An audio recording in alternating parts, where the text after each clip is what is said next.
Merhaba arkadaşlar, bugün sizlerle ne diyecektim? Şey diyecektim. Artık ben de kendimden video çekeceğim. Yarın oyun videosu çekeceğim ama ben de kendimden çekeceğim. Buna çekmeyeceğim. Çünkü sonuç farklı bende. Bir tane böyle geliyor falan, settings falan filan diyor. Sonra kapanıyor bu. Bundan dolayı. Ama çözümünü bulana kadar ben şey yapacağım. Ne yapacağım?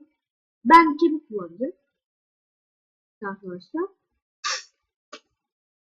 Böyle falan filan işte.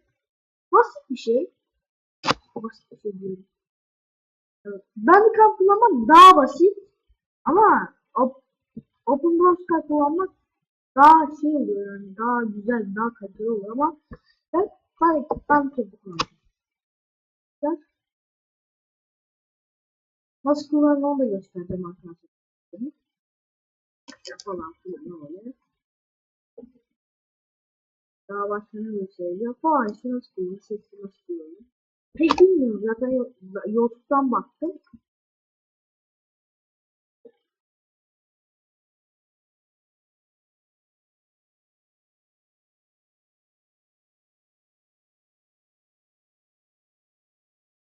Şöyle.